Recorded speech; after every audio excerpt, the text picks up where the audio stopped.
Assalamualaikum warahmatullahi wabarakatuh. Bapak Ibu sekalian yang saya hormati, UIN Maulana Malik Ibrahim mengadakan diskusi rutin yang mengkaitkan semua problem dari Al-Quran dan dikaitkan dengan sains. Kali ini kita akan mendiskusikan Al-Quran dan hakikat puasa dalam Islam. Kita mengundang 4 narasumber. Sebelah kiri saya persis Bapak Kiai Haji Dr. Badruddin. Assalamualaikum Kiai. Sehat? Sebelah kirinya Kiai Haji Isroh Najah. Assalamualaikum Pak Kiai.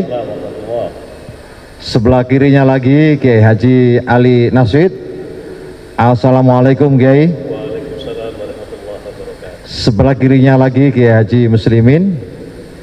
Keempat-empatnya ini adalah dosen UIN Maulana Malik Ibrahim. Tepuk tangan dulu. Pak Kiai, kalau siam itu apa artinya Kiai? Baik, siam itu secara bahasa atau lugatan yaitu al-imsak, jadi menahan. Al-imsak ya? Ya, menahan.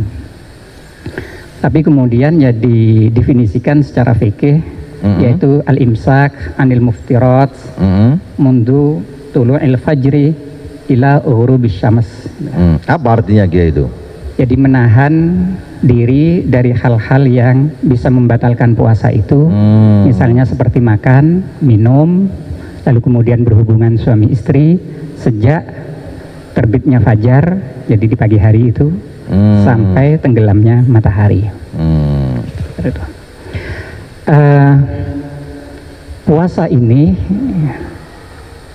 bagaimana kemudian dilakukan oleh seorang muslim itu tentu tidak lepas dari stok pengetahuan yang dimiliki oleh seseorang itu.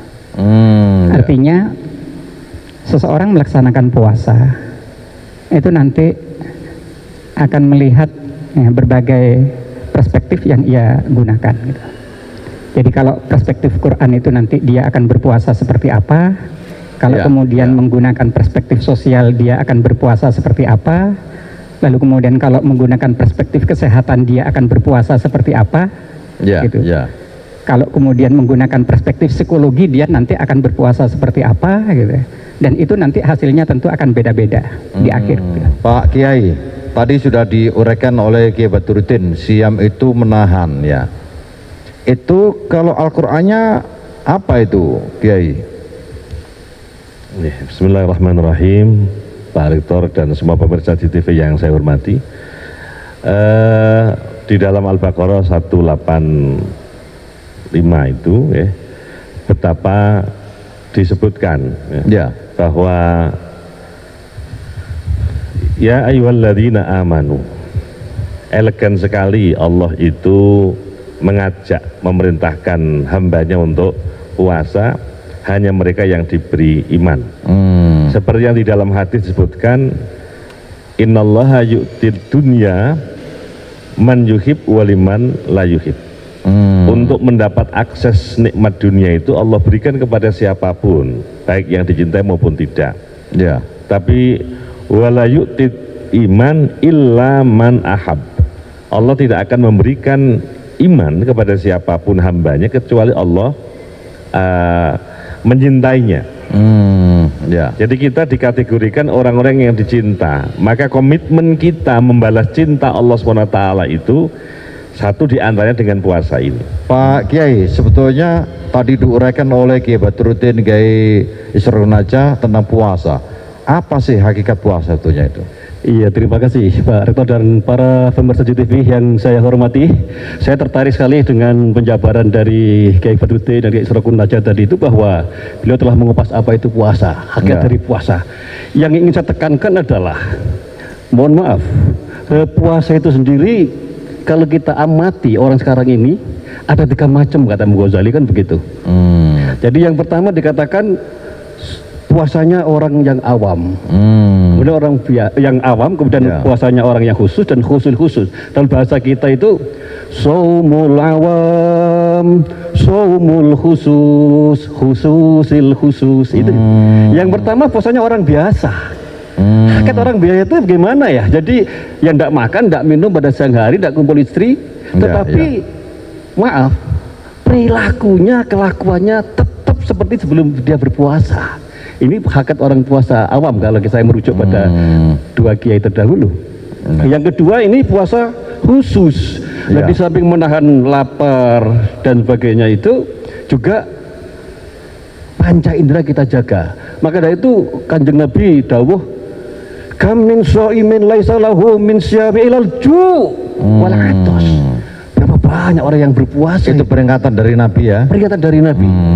Banyak orang yang berpuasa, tetapi ilal ju' wal atos, hanya dapat lapar dan haus saja. Artinya nggak dapat pahala. Nggak dapat apa-apa, hanya yang lapar. Ketiga, Kiai. Yang ketiga khususil khusus, super istimewa. Lah ini yang di samping menjaga baca indera juga dijaga bagaimana hati ini selalu diiringi dengan istighfar, sholawat. Insya Allah, kalau ini insya Allah kita akan menjadi la'allakum tatakun, orang-orang yang bertakwa. Terima kasih Kiai. Ini Kiai Muslimin. Kiai, hikmahnya apa kalau begitu? Hakikat puasa itu sendiri yang pertama adalah ini pengendalian ya, atau al-imsak. Lalu juga disampaikan Kiai Israqun Najah bahwa itu khusus untuk orang yang beriman. Lalu diklasifikasikan oleh beliau ada 3 hal itu. Mungkin saya ingin menyederhanakan bahwa lalu puasa itu ada 3 barangkali sama aja. Itu puasa benar, yaitu bila mana seseorang itu sudah menjalani puasa, niat malam hari, besok untuk berpuasa, lalu meninggalkan makan dan minum serta berhubungan suami istri dimulai dari subuh sampai dengan maghrib, maka dia sudah benar. Sekalipun mungkin dia masih menjalankannya dibarengi dengan hal-hal yang bisa mengurangi barangkali ya, melakukan maksiat dan lain sebagainya, tapi secara fikih sudah benar, itu sudah sah. Lalu yang kedua adalah puasa baik ya, puasa baik sekedar untuk menyederhanakan saja. Baik ini terkait dengan akhlak. Artinya apa? Bahwa ketika seseorang itu sudah menjalankan ibadah puasa sudah secara benar, ukurannya fikih. Kalau baik ini ukurannya adalah hubungan kita dengan manusia. Yang paling tinggi, yang ketiga apa Kiai? Saya kira puasa kesadaran. Jadi puasa Arafah, artinya apa itu? Itulah esensi daripada al-imsak, pengendalian. Bahwa kehidupan ini adalah ada 2 hal, pengendalian dan pelampiasan. Kapan seseorang itu harus melampiaskan dan kapan harus mengendalikan. Inilah esensi puasa. Ini kita simpulkan sementara bahwa sungguhnya puasa itu adalah asyam Kiai, itu pengendalian diri sebetulnya. Dan ini kita dilatih selama 1 bulan untuk tidak makan dan tidak minum ya, secara fisik ya. Dan ini latihan ini diharapkan untuk 11 bulan ke depan ya. Baik Bapak Ibu sekalian dan para pemirsa CTV yang saya hormati, kita lanjutkan berikutnya. Silakan Kiai Badruddin. Jadi menarik sekali apa yang disampaikan oleh Kiai Imam Muslimin tadi, bahwa seseorang itu melaksanakan puasa. Jadi yang penting sudah meninggalkan hal-hal yang bisa membatalkan puasa dari fajar sampai tenggelamnya matahari, itu sudah sah. Jadi ini tentu standarnya itu adalah fikih itu. Dan kalau artinya fikih itu formalitas ya, formal. Artinya itu dan itu fikih asghar itu. Jadi fikih asghar. Jadi fikih akbar ya tentu tidak di situ. Kenapa? Ya, karena kalau itu yang dilakukan, betapa banyak orang yang kemudian ketika melaksanakan puasa itu justru malah sibuk untuk merubah jam makan. Gitu.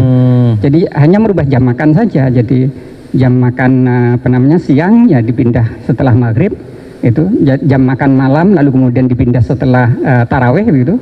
Enggak. Terus jam makan pagi diajukan ya sebelum subuh selesai. Tapi itu juga sudah menahan diri Kiai. Biasanya kalau siang kan kita makan, minum, kemudian ditahan sampai malam, itu kan juga menahan Kiai. Iya, artinya itu kan puasa jasmani. Jadi belum puasa ruhani.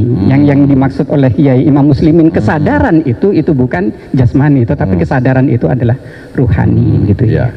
Nah, ini sungguhnya gimana Gus? Puasa yang kemudian menjadikan orang itu bertakwa itu gimana? Puasa yang kayak apa Gus?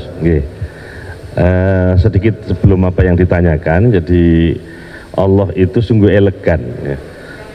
Dalam bahasa kita itu seperti hati-hati untuk kemudian tidak terjebak seperti yang Kiai Badrun tadi sampaikan, bahwa ada sesuatu yang tidak mungkin yang dilakukan oleh hambanya.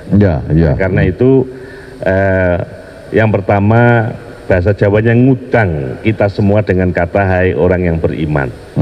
Kemudian yang kedua, bagaimana kita yang merasa bahwa puasa itu kebutuhan kita, kepentingan kita, bukan kepentingan Tuhan. Karena itu Allah seolah menghindar, tidak menyebutkan bahwa aku wajibkan kalian semua, tetapi bagaimana kita merasa bahwa itu kebutuhan kita. Tapi diksi yang dipilih adalah kutiba ya. Kutiba itu apa artinya Gus? Difardukan, difardukan, diwajibkan atas kalian. Jadi kita yang kemudian itu difardukan itu tafsir ya. Itu bahasa lain, jadi memang mufradat dari kata kutiba itu memang furido. Nah, itu artinya bahwa kita sampai punya apa namanya grade ya, memahami itu bahwa kita yang mewajibkan, layaknya kita merasa bahwa makan itu kebutuhan kita gitu. Nah, kemudian la'allakum tattaqun, ini di endingnya di ayat itu la'allakum tattaqun ya, supaya kita beriman, bertakwa. Takwa itu adalah imtithal awamir wastinab an-nawahihi. Bagaimana kita meninggalkan apa yang melakukan apa yang diperintahkan dan meninggalkan apa yang dilarang. Maka ini bagian dari komitmen orang yang beriman kepada Allah SWT, merasa apa yang diwajibkan itu menjadi kepentingan dirinya dalam rangka untuk memenuhi standar iman yang diinginkan oleh Allah. Nah, dalam bahasa yang lain, bahwa sesungguhnya kalau kemudian disangkut-sangkut dengan surga, bahwa kita ini orang yang paling berhak mendapat surga, dan surga kita ini hilang, maka bagaimana kita surga itu kemudian kita dapatkan lagi. Dan yang menarik, Allah itu mengatakan ayyamam ma'dudat, tidak menyebut 1 bulan, tidak menyebut 29 atau 30 hari, tapi hanya beberapa hari. Maka kita akan mempersepsi itu ringan, hanya beberapa hari, sekalipun nyatanya 30 hari, supaya secara psikologis kita itu merasa bahwa tidak terlalu berat. Terima kasih Gus. Jadi puasa ternyata ringan ya Pak Kiai Ali Nasid. Sesungguhnya seperti yang dikatakan oleh Kiai Israqun Najah tadi, Allah itu mendidik manusia agar menjadi orang baik dan bertakwa. Itu dalam perspektif pendidikan gimana itu? Iya. Jadi sangat luar biasa tadi katakan oleh Gus Is, bagaimana Allah Subhanahu wa taala memberikan didikan lewat yang namanya saum ini. Karena dengan puasa orang dilatih untuk mendisiplinkan diri. Dan manakala yang disampaikan Gus Is tadi sampai puncaknya, endingnya la'allakum tattaqun, subhanallah. Rasulullah SAW memberikan satu iming-iming yang luar biasa. Apa kata baginda Rasul? Al jannatu mustaqatun illa arba'atin nafar. Talil Quran, wa hafidil lisan, wa mut'imil ji'an, wa sa'imina fi syahr Ramadan. Subhanallah, sangat kebalik.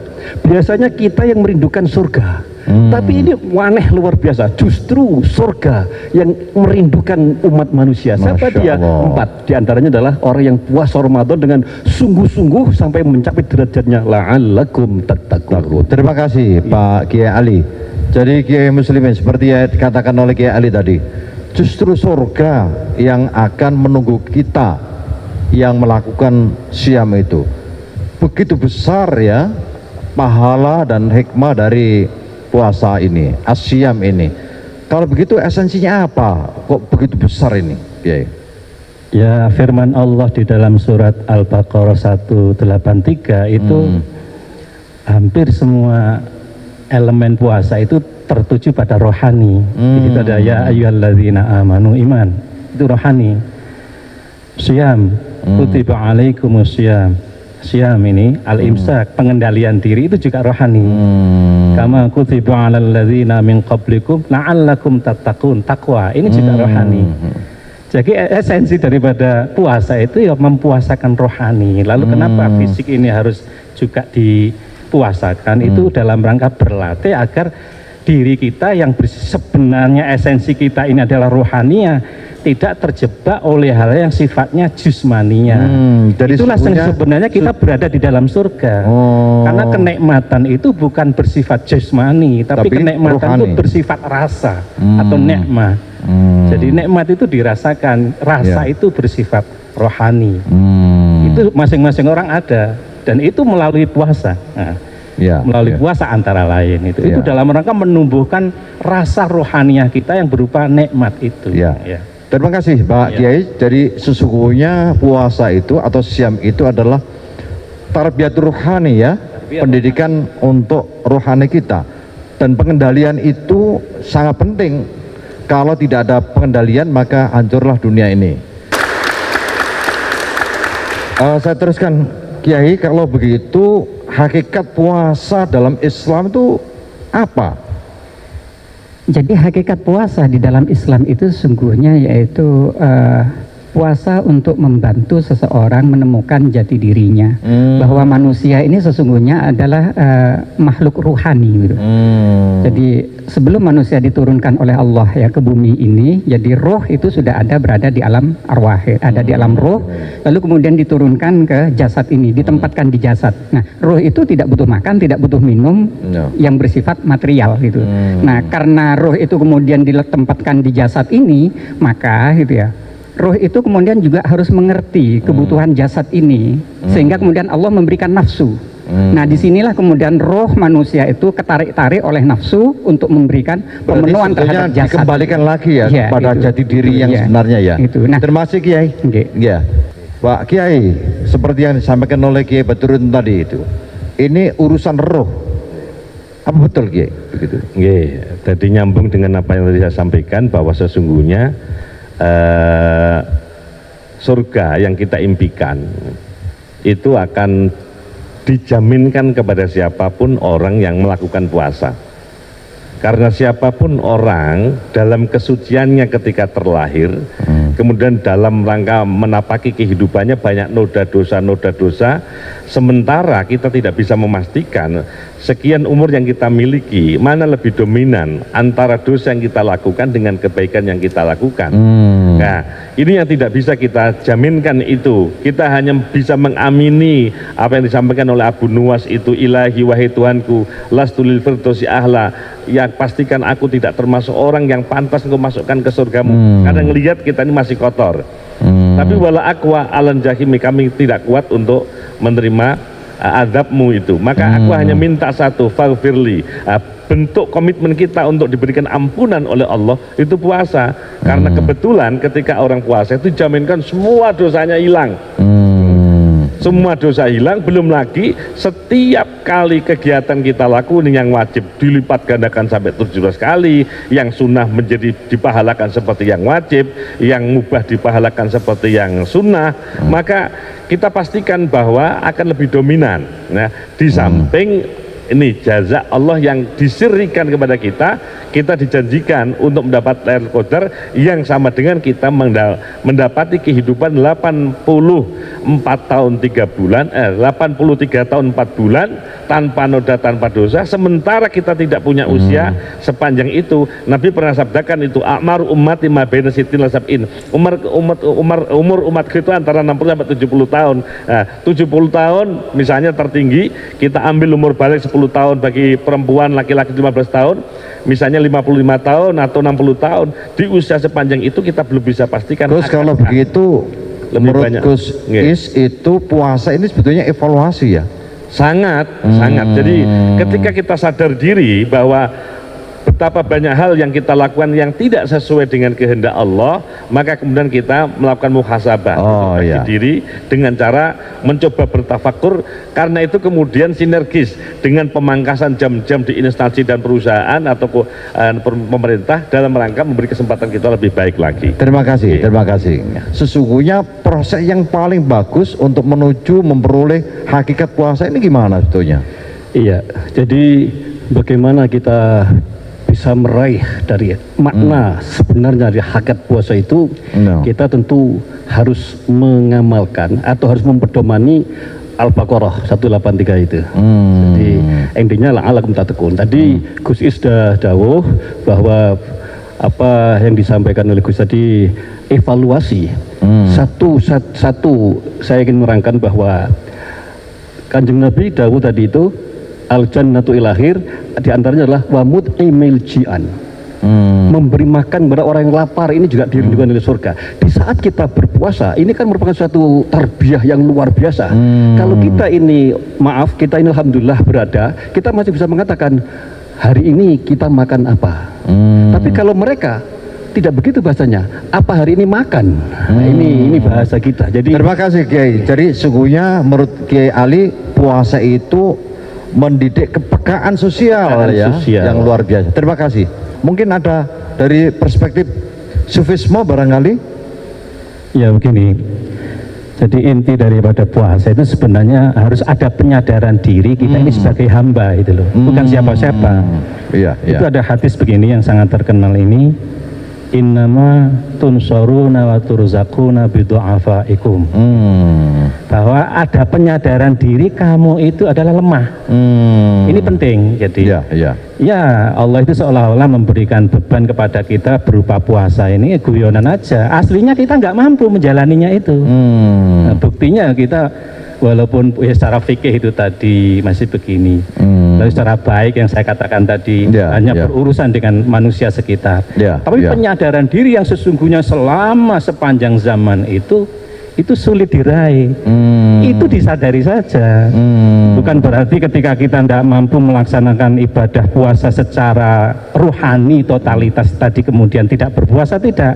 Tetap lakukan berpuasa sekalipun mohon maaf mungkin maksiat masih berjalan.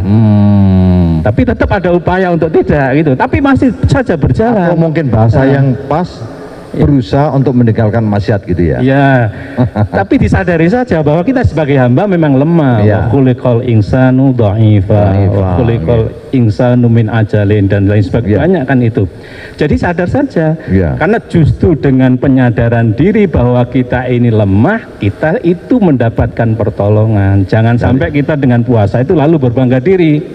Membanggakan diri karena ketaatan yang menimbulkan rasa mulia pada diri itu lebih jelek daripada perlakuan dosa tapi menimbulkan rasa hina pada diri. Terima kasih Pak Kiai Muslimin. Kalau kita bisa simpulkan sungguhnya hakikat puasa itu adalah yang pertama adalah kita akan dibimbing oleh Allah untuk penyadaran terhadap diri kita. Kemudian yang kedua adalah evaluasi. Yang ketiga mendidik rohani dan kepekaan terhadap sosial. Yang ketiga supaya kita tidak sombong, kan begitu ya. Nah, keempat hakikat puasa ini sesungguhnya amat sangat perlu dalam kehidupan kita agar kehidupan manusia di dunia ini menjadi baik ya. Dan semua ini diperuntukkan bukan hanya yang berpuasa, tetapi efeknya terhadap orang-orang yang tidak puasa pun mendapat efek baik dari yang puasa ini. Bapak Ibu dan para pemirsa JTV yang saya hormati, kita akan lanjutkan besok dalam acara yang sama, dan mari kita tutup bersama-sama. Wallahul muwaffiq ila aqwamit thoriq. Assalamualaikum warahmatullahi wabarakatuh. Waalaikumsalam warahmatullahi wabarakatuh.